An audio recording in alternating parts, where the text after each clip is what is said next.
Hi friends, welcome to Ritz. റിറ്റ്സിൻ്റെ പുതിയ batch നമ്മൾ ഈ വരുന്ന ജനുവരിയിൽ സ്റ്റാർട്ട് ചെയ്യാൻ വേണ്ടി പോവുകയാണ്. അപ്പോൾ ആ ബാച്ചിൻ്റെ സവിശേഷതകൾ എന്തെല്ലാമാണ്, ഈ ബാച്ചിൽ ജോയിൻ ചെയ്ത് കഴിഞ്ഞാൽ എന്തെല്ലാം ബെനിഫിറ്റ്സ് നിങ്ങൾക്ക് ലഭിക്കും എന്നതിനെ കുറിച്ചെല്ലാം ഡിസ്കസ് ചെയ്യുന്ന ഒരു വീഡിയോ ആണിത്. അപ്പോൾ നമുക്ക് വീഡിയോയിലേക്ക് കിടക്കാം. അജയ് സാർ, നമ്മുടെ പുതിയ ബാച്ചിനെ കുറിച്ച് എന്താണ് പറയാനുള്ളത്, ഒരു ഇൻട്രൊഡക്ഷൻ എന്നുള്ള രീതിയിൽ? ഇൻട്രോ എന്നുള്ള രീതിയിൽ പറയുകയാണെങ്കിൽ ഇത് നമ്മുടെ സെക്കൻഡ് ബാച്ചാണ്. നമ്മൾ ഫസ്റ്റ് ബാച്ച് ഓൾറെഡി നവംബറിൽ സ്റ്റാർട്ട് ചെയ്തിട്ടുണ്ട്. ഇത് നമ്മൾ ജാനുവരിയിൽ സ്റ്റാർട്ട് ചെയ്യാൻ വേണ്ടി പോകുന്ന ഒരു സെക്കൻഡ് ബാച്ചാണ്. ആൻഡ് ഇത് മെയിൻലി കേരള ലോ എൻട്രൻസ് എക്സാമിനേഷനും അതേപോലെ തന്നെ ക്യുസാറ്റ് ബേസ്ഡ് ആയിട്ടുള്ള ഒരു എക്സാമിനേഷനുമാണ് നമ്മൾ ഉദ്ദേശിക്കുന്നത്. റൈറ്റ്. അപ്പം ക്യുസാറ്റ് എന്ന് പറയുമ്പോൾ തന്നെ അത് മെയിൽ നടക്കുന്ന ഒരു എക്സാമാണ്. അപ്പോൾ ക്യുസാറ്റ് മാത്രമായിട്ട് നമുക്ക് ഒതുങ്ങി നിർത്തേണ്ട ആവശ്യമില്ല. ഇത് AMU അല്ലെങ്കിൽ അതേപോലെ JMI എന്നുള്ള വിവിധ മെയിലൊക്കെ നടക്കാൻ പോകുന്ന വിവിധ ലോ എൻട്രൻസ് എക്സാമിനേഷനും കൂടി യൂസ്ഫുൾ ആവുന്ന രീതിയിലുള്ള ഒരു കോംപ്രിഹെൻസീവ് ആയിട്ടുള്ളൊരു കോച്ചിങ് ആണ് നമ്മൾ ഉദ്ദേശിക്കുന്നത്. ഓക്കെ, അങ്ങനെയാണെങ്കിൽ നമ്മുടെ ഈ ബാച്ചിന്റെ സ്ട്രക്ചർ എങ്ങനെയായിരിക്കും? അതായത് ടൈമിംഗ് എങ്ങനെയാണ്, ഈ ഒരു ബാച്ചിന്റെ ഡ്യൂറേഷൻ എങ്ങനെയാണ്? ഓക്കെ, അപ്പോൾ ഈ ഒരു ബാച്ച് നമ്മൾ ഫസ്റ്റ് ബാച്ചിന് ഐഡന്റിക്കൽ ആയിട്ടുള്ള ഒരു ബാച്ചാണ്. അപ്പോൾ മൺഡേ, വെനസ്ഡേ ആൻഡ് ഫ്രൈഡേ ആഴ്ചയിൽ 3 ദിവസങ്ങളിലാണ് ഉണ്ടാവുക. അത് ഈ ഏപ്രിൽ മാസം വരെ ആയിരിക്കും ഈ ഒരു രീതിയിൽ ഉണ്ടാവുക. ഏപ്രിൽ മുതൽ നമ്മൾ ആഴ്ചയിൽ 5 ദിവസം മൺഡേ ടു ഫ്രൈഡേ എന്നുള്ള രീതിയിൽ തന്നെ നമ്മൾ ക്ലാസ് കൊണ്ടുപോകും. ടൈമിംഗ് എന്ന് പറയുകയാണെങ്കിൽ വൈകുന്നേരം 7:30 മണി മുതൽ 9:30 മണി വരെയാണ്. 2 hours സെഷൻ ആയിരിക്കും ഉണ്ടാവുക. ഓക്കെ, ഈ ക്ലാസ്സിന്റെ ടീച്ചിങ് മെത്തേഡ് എന്തായിരിക്കും? അതായത് നമ്മുടെ യൂട്യൂബ് വീഡിയോസ് ഒക്കെ കണ്ടുവരുന്ന കുറേ ആളുകളുണ്ട്. അപ്പോൾ അവരുടെ ഒരു സംശയം എന്താണെന്ന് വെച്ച് കഴിഞ്ഞാൽ നമ്മൾ യൂട്യൂബിൽ ക്വസ്റ്റ്യൻ ഡിസ്കഷൻ പോലെ ആയിരിക്കുമോ ക്ലാസ്സിൽ ഉണ്ടാവുക എന്നൊരു സംശയമുണ്ട്. ഇത് ക്വസ്റ്റ്യൻ ഡിസ്കഷൻ മാത്രമല്ല, നമ്മൾ ക്വസ്റ്റ്യൻ ഡിസ്കഷൻ എന്നുള്ളതല്ല ഐഡിയ. ഇതൊരു കോൺസെപ്റ്റ്, ഓരോരോ ടോപ്പിക്സ് നമ്മൾ വളരെ റെലവെൻ്റ് ആയിട്ടുള്ള ഓരോ ടോപ്പിക്സും നമ്മൾ വളരെ ഡീറ്റെയിൽഡ് ആയിട്ടുള്ള രീതിയിൽ തന്നെയാണ് നമ്മൾ എന്ത് ചെയ്യുന്നത്, പഠിപ്പിക്കാൻ വേണ്ടി പോകുന്നത്. ലൈവ് സെഷൻസ് ആയിരിക്കും, റെക്കോർഡഡ് ക്ലാസ്സസ് ആയിരിക്കില്ല. അപ്പോൾ ലൈവ് ഇൻട്രാക്ഷൻ വളരെയധികം പോസിബിൾ ആണ്. അപ്പം ഒരു ഫാക്കൽറ്റിയും സ്റ്റുഡൻറ്റും തമ്മിൽ എന്ത് ചെയ്യാം, അപ്പോൾ ആ ഒരു ഫാക്കൽറ്റി പഠിപ്പിച്ചുകൊണ്ടിരിക്കുന്ന സമയത്ത് എന്തെങ്കിലും സംശയം ഉണ്ടെങ്കിൽ ഡെഫിനറ്റ്ലി അപ്പോൾ തന്നെ സ്റ്റുഡൻറ്റിന് എന്ത് ചെയ്യാം, ആ ഒരു കോൺസെപ്റ്റ് ക്ലിയർ ആക്കുന്ന രീതിയിൽ ചോദ്യങ്ങൾ ചോദിക്കാവുന്നതാണ്. അപ്പോൾ ഒരു കാര്യം കൂടി, ഈ കോൺസെപ്റ്റ് ക്ലിയർ ചെയ്യുന്ന കാര്യം മാത്രമാണോ ഈ ബാച്ചിനകത്ത് ഉണ്ടാവുക? അതായത് ക്ലാസ്സുകൾ മാത്രമാണോ ഈ ഒരു ബാച്ചിൽ ഇൻക്ലൂഡ് ആയിട്ടുള്ളത്? ഇതൊരു കോംപ്രിഹെൻസീവ് ആയിട്ടുള്ള ഒരു പാക്കേജാണ്. ക്ലാസ്സുകൾ എന്ന് പറയുന്നത് അതിൻ്റെ അകത്തുള്ള ഒരു കോമ്പോണൻറ്റ് മാത്രമാണ്. ക്ലാസ്സുകൾ കഴിഞ്ഞിട്ടുണ്ടെങ്കിൽ നമ്മൾ വിവിധ തരത്തിലുള്ള കാര്യങ്ങൾ കൊടുക്കുന്നുണ്ട്. ഇപ്പോൾ ഒരു പ്രാക്ടീസ് ടെസ്റ്റുകൾ കൊടുക്കുന്നുണ്ട്, ക്ലാസ്സിനുമായിട്ട് ബന്ധപ്പെട്ട് കിടക്കുന്ന കാര്യങ്ങളായിട്ടുള്ള. അതേപോലെ തന്നെ വർക്ക് ഷീറ്റ്സ് നമ്മൾ പ്രൊവൈഡ് ചെയ്യുന്നുണ്ട്. അപ്പം അതേപോലെ ഡെയിലി എഡിറ്റോറിയൽസ്, അതേപോലെ തന്നെ daily GK and current affairs quiz, ഇതെല്ലാം നമ്മൾ ഈ ഒരു കംപ്ലീറ്റ് പാക്കേജിൻ്റെ ഭാഗമായിട്ടുള്ളതാണ്. അതേപോലെ തന്നെ റെക്കോർഡിങ്സും അവൈലബിൾ ആണ്. നേരത്തെ ഞാൻ പറയാൻ വിട്ട ഒരു കാര്യമാണ്, റെക്കോർഡിങ്ങും അവൈലബിൾ ആണ്. ക്ലാസ് കഴിഞ്ഞിട്ടുണ്ടെങ്കിൽ 48 hours ഉള്ളിൽ, അഥവാ ആ ക്ലാസ് അറ്റൻഡ് ചെയ്യാൻ പറ്റാത്തൊരു സ്റ്റുഡൻ്റ് ആണെങ്കിൽ അവരെ സംബന്ധിച്ചോളം ഈ 48 hours ഉള്ളിൽ അവർക്ക് ഈ ഒരു ഇതിൻ്റെ വീഡിയോ അവൈലബിൾ ആയിരിക്കും. റിറ്റ്സിന്റെ മോക്ക് ടെസ്റ്റുകളെ കുറിച്ച് എന്താണ് പറയാനുള്ളത്? മോക്ക് ടെസ്റ്റുകൾ ഇത്തവണ വളരെ വളരെ ലാവിഷ് ആയിട്ടുള്ള രീതിയിലുള്ള മോക്ക് ടെസ്റ്റുകളും, കഴിഞ്ഞ തവണ നമ്മൾ 50 ഫുൾ ലെങ്ത് മോക്ക് ടെസ്റ്റുകളും 50 സെക്ഷൻ വൈസ് മോക്ക് ടെസ്റ്റുകളായിരുന്നു കൊടുത്തിരുന്നത്. ഇത്തവണ നമ്മൾ 75 ഫുൾ ലെങ്ത്തും 75 സെക്ഷൻ വൈസ് മോക്ക് ടെസ്റ്റുകളാണ്. ഈ ഫുൾ ലെങ്ത് മോക്ക് ടെസ്റ്റ് എന്ന് പറയുമ്പം നമ്മൾ കംപ്ലീറ്റ് ആയിട്ടുള്ള, നമ്മൾ സാധാരണ എങ്ങനെയാണോ എക്സാമിന് ചോദ്യങ്ങൾ വരാൻ പോകുന്നത് ആ ഒരു രീതിയിൽ തന്നെ. ഇപ്പോൾ ഫോർ എക്സാമ്പിൾ ക്ലീൻ്റെ എക്സാമിന് 120 ക്വസ്റ്റ്യൻസ് ആണ്. 120 ക്വസ്റ്റ്യൻസ് അതിൻ്റെ അതേ ഒരു ഡ്യൂറേഷനിലായിട്ടുള്ള ഒരു എക്സാംസ് ആണ് നമ്മൾ ഫുൾ ലെങ്ത് എന്ന് ഉദ്ദേശിക്കുന്നത്. സെക്ഷൻ വൈസ് എന്ന് ഉദ്ദേശിക്കുന്ന ഒരു 50 ക്വസ്റ്റ്യൻസിൻ്റെ ക്വസ്റ്റ്യൻസ് ആയിരിക്കും, 50 ക്വസ്റ്റ്യൻസ് വരുന്ന ഒരു മോക്ക് ടെസ്റ്റുകളായിരിക്കും. ആൻഡ് അതിന് പ്രൊപ്പോർഷനേറ്റ് ആയിട്ടുള്ള ടൈമിംഗ് വെച്ചിട്ടായിരിക്കും ഇത് ഉണ്ടാകുന്നത്. അപ്പോൾ വളരെ റിയലിസ്റ്റിക് ആയിട്ടുള്ള മോക്ക് ടെസ്റ്റുകളാണ് നമ്മൾ നടത്താൻ പോകുന്നത്. ഓക്കെ, അപ്പോൾ പ്രാക്ടീസ് ടെസ്റ്റുകളുണ്ട്, വർക്ക് ഷീറ്റുകളുണ്ട്, മോക്ക് ടെസ്റ്റുകളുണ്ടെന്ന് പറഞ്ഞു. ഇതിൽ 3ഉം ബേസിക്കലി നമുക്ക് ക്വസ്റ്റ്യൻസ് ആയിരിക്കും ഉണ്ടാവുക. അപ്പോൾ ഇതിനെങ്ങനെയാണ് നമുക്ക് ഡിഫറൻഷിയേറ്റ് ചെയ്യാൻ പറ്റുക? ആൻഡ് ഇത് 3 ചെയ്യുമ്പോൾ ഉള്ള ഗുണങ്ങൾ എങ്ങനെയാണ് വ്യത്യസ്തമായിരിക്കുന്നത്? അതെ, വർക്ക് ഷീറ്റുകൾ ചെയ്യുമ്പോൾ എന്ന് വെച്ചാൽ നമ്മളൊരു ടോപ്പിക്ക് ക്ലാസ്സിൽ പഠിപ്പിച്ച് കഴിഞ്ഞ ടോപ്പിക്ക് കഴിഞ്ഞ ഉടനെ തന്നെ നമ്മൾ സ്റ്റുഡൻസിന് കൊടുക്കുന്ന ഒരു കാര്യമാണ് ഈ വർക്ക് ഷീറ്റ് എന്ന് പറയുന്ന കാര്യം. അപ്പം അത് അവർ അസൈൻമെൻറ്റ് പോലെ ചെയ്ത് സബ്മിറ്റ് ചെയ്യേണ്ട ഒരു കാര്യമാണ് അത്. അപ്പോൾ നമുക്ക് അവർ എങ്ങനെ എത്രമാത്രം അതിനെക്കുറിച്ചുള്ള ഒരു അണ്ടർസ്റ്റാൻഡിങ് അവർക്ക് ഉണ്ടായി നമുക്ക് മനസ്സിലാക്കാൻ വേണ്ടി പറ്റും. ഈ പ്രാക്ടീസ് ടെസ്റ്റ് എന്ന് പറയുന്നതും ഇതേപോലെ തന്നെ ടോപ്പിക്സിനെ ബേസ് ചെയ്തിട്ടുള്ള ഒരു കോംപ്രിഹെൻസീവ് ആയിട്ടുള്ള രീതിയിൽ ഒരു 360 ലെവലിൽ നമ്മൾ എന്ത് ചെയ്യാണ്, കംപ്ലീറ്റ്ലി ആ ഒരു കോൺസെപ്റ്റിനെ ചുറ്റിയിട്ടുള്ള എല്ലാ ചോദ്യങ്ങളും കൂടി ചോദിക്കുന്നതാണ്. അപ്പോൾ ഇതും ഒരു കോൺസെപ്റ്റ് ബിൽഡിംഗ് എന്നുള്ള ഒരു ഐഡിയ ആണ് വരുന്നത്. ആൻഡ് എക്സാമിനെ സംബന്ധിച്ചുള്ള ആ ഒരു കൈൻഡ് ഓഫ് ക്വസ്റ്റ്യൻസ് ആണ്, സ്റ്റാൻഡേർഡുള്ള ക്വസ്റ്റ്യൻസ് ആണ് നമ്മൾ ചോദിക്കുന്നത്.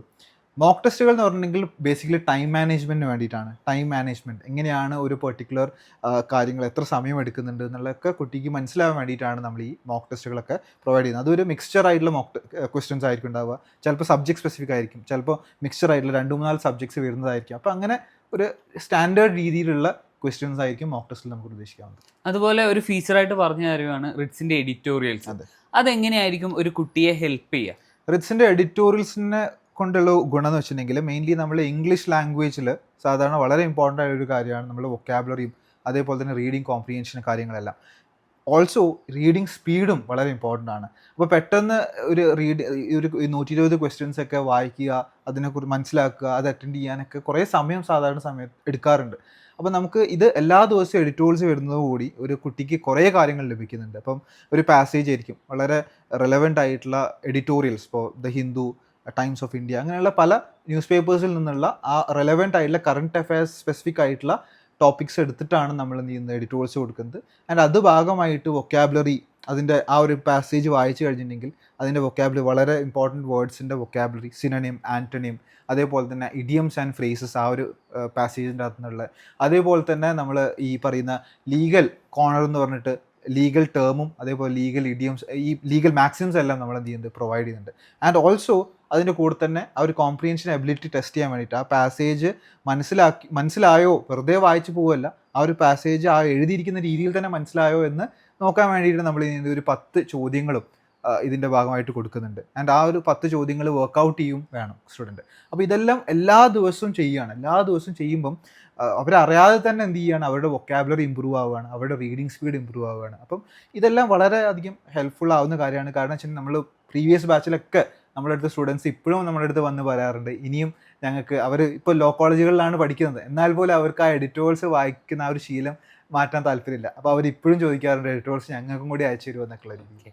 അപ്പോൾ അതേപോലെ തന്നെ നമ്മുടെ LLB എൻട്രൻസിനൊക്കെ പ്രിപ്പയർ ചെയ്യുന്ന കുട്ടികളെ സംബന്ധിച്ചിടത്തോളം ഒരു കൺസേൺ ആണ് GK ആൻഡ് കറണ്ട് അഫയേഴ്സ്. കാരണം കുറേ അധികം കാര്യങ്ങൾ പഠിക്കാനുണ്ട്.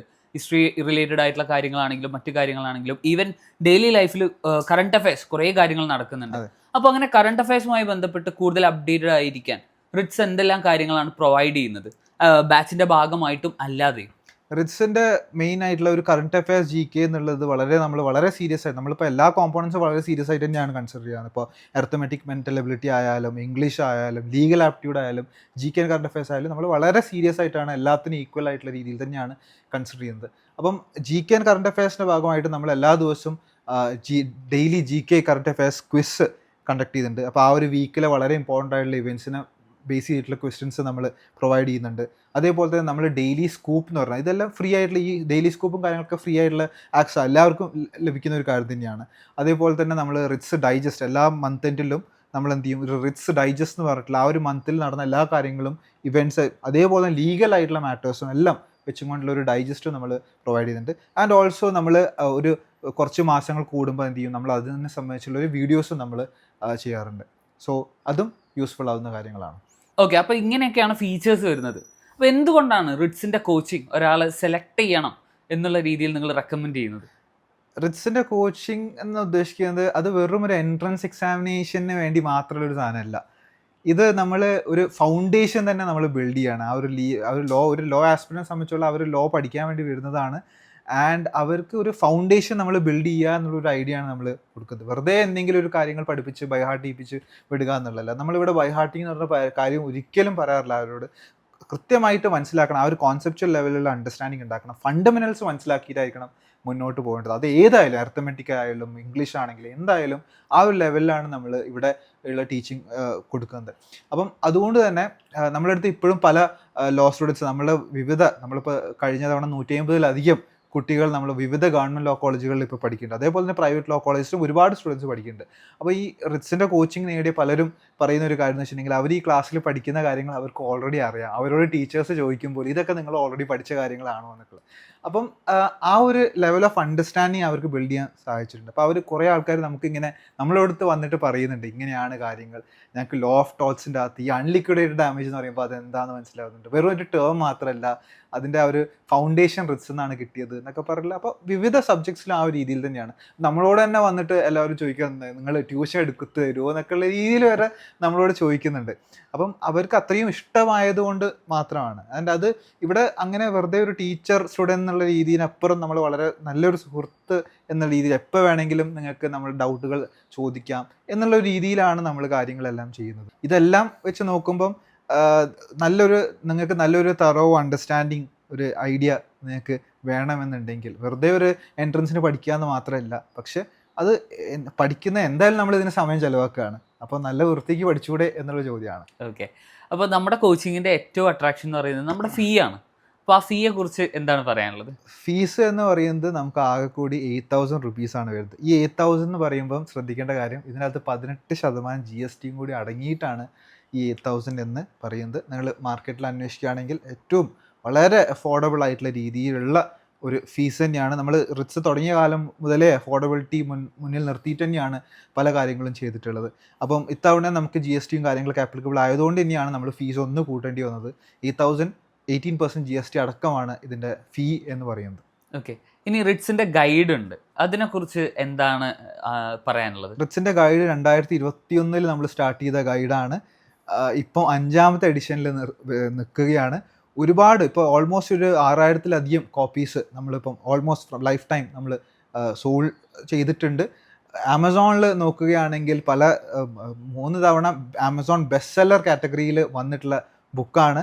ടോപ്പ് 10 എല്ലാ സമയത്തും എക്സാമിൻ്റെ സമയമൊക്കെ ആകുമ്പോഴേക്കും എപ്പോഴും ടോപ്പ് 10 ഉണ്ടാവുന്ന ഒരു ബുക്കുമാണിത്. അപ്പം ഒരുപാട് പേർക്ക് ഇപ്പം നിങ്ങൾ ഒന്ന് അന്വേഷിച്ചാൽ മതി, റിറ്റ്സിൻ്റെ ഗൈഡിനെ കുറിച്ച് ഒന്ന് അന്വേഷിക്കുക തന്നെ അതിൻ്റെ ഒരു കാര്യം മനസ്സിലാവും. ഗൂഗിളിലൊക്കെ അടിച്ചു നോക്കിയാലും അത് എങ്ങനെയാണെങ്കിലും കുട്ടികളുടെ അടുത്ത് നിങ്ങളുടെ ഫ്രണ്ട്സ് ആരെങ്കിലും ലോ കോളേജിൽ പഠിക്കുന്നുണ്ടെങ്കിൽ അവരെങ്ങനെയെങ്കിലൊക്കെ റിറ്റ്സിൻ്റെ ഗൈഡ് ഹെൽപ്പ് ചെയ്തിട്ടുണ്ടാകും. അപ്പോൾ അത്രയും കോംപ്രിഹെൻസീവ് ആയിട്ടുള്ള, ഇത്രയും എല്ലാം അടങ്ങുന്ന ഒരു ബുക്കാണ് റിറ്റ്സിൻ്റെ ഗൈഡ് എന്ന് പറഞ്ഞാൽ. അപ്പോൾ അത്രയും വളരെ കെയർഫുൾ ആയിട്ടുള്ള രീതിയിൽ നമ്മൾ ഡിസൈൻ ചെയ്തൊരു ബുക്കും കൂടിയാണ് ഈ റിറ്റ്സിൻ്റെ ബുക്ക് എന്ന് പറയുന്നത്.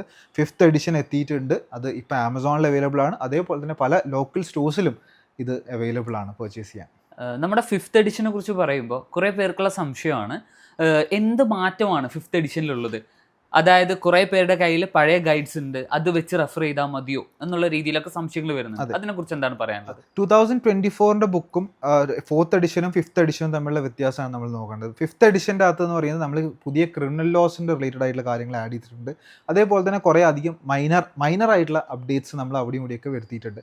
2024 പുസ്തകം നിങ്ങളുടെ കയ്യിൽ ഉണ്ടെങ്കിൽ ഞങ്ങൾ ഒരിക്കലും പറയുന്നില്ല 2025 വാങ്ങണം എന്നൊന്നും പറയുന്നത്, അത് മതി. ബട്ട് 2025 അകത്ത് ഞാൻ നേരത്തെ പറഞ്ഞ പോലെ പുതിയ ക്രിമിനൽ ലോസും അത് റിലേറ്റഡ് ആയിട്ടുള്ള ഒരുപാട് ചോദ്യങ്ങളും പ്രാക്ടീസ് ക്വസ്റ്റ്യൻസ് എല്ലാം അടങ്ങുന്ന ഒരു ബുക്കാണിത്. അപ്പം ആൻഡ് ഓൾസോ പ്രീവിയസ് ഇയറിലുള്ള ക്വസ്റ്റ്യൻ പേപ്പേഴ്സും അതിൻ്റെ ആൻസർ കീ എല്ലാം അടങ്ങുന്ന ഒരു ബുക്കാണ് 2025 എന്ന് പറയുന്നത്. അപ്പം ഡെഫിനറ്റ്ലി അത് നിങ്ങളുടെ ഈ ഒരു പ്രിപ്പറേഷനെ വളരെയധികം സഹായിക്കുന്ന ഒരു ബുക്ക് തന്നെയാണ്. അപ്പോൾ റിറ്റ്സിൻ്റെ പുതിയ വരാൻ പോകുന്ന ചാമ്പ്യൻസ് ബാച്ചിനെ കുറിച്ചും അതുപോലെ തന്നെ നമ്മുടെ റിറ്റ്സിൻ്റെ ഗൈഡിനെ കുറിച്ചൊക്കെയാണ് നമ്മൾ ഡിസ്കസ് ചെയ്തത്. അപ്പോൾ നിങ്ങൾക്ക് റിറ്റ്സിൻ്റെ ഭാഗമാകാൻ താല്പര്യമുണ്ടെങ്കിൽ, റിറ്റ്സിൻ്റെ ചാമ്പ്യൻസ് ബാച്ചിൽ ജോയിൻ ചെയ്യാനൊക്കെ താല്പര്യമുണ്ടെങ്കിൽ നമ്മുടെ വെബ്സൈറ്റ് ആയിട്ടുള്ള RITS.in വിസിറ്റ് ചെയ്തുകൊണ്ട് നിങ്ങൾക്ക് രജിസ്റ്റർ ചെയ്യാവുന്നതാണ്. അതുപോലെ തന്നെ നമ്മുടെ പുസ്തകം അജയ് സാർ നേരത്തെ പറഞ്ഞ പോലെ ആമസോണിനകത്തും അതുപോലെ തന്നെ വിവിധ ബുക്ക് സ്റ്റോഴ്സിലൊക്കെ അവൈലബിൾ ആണ്, നിങ്ങൾക്ക് പർച്ചേസ് ചെയ്യാവുന്നതാണ്. So thank you everyone.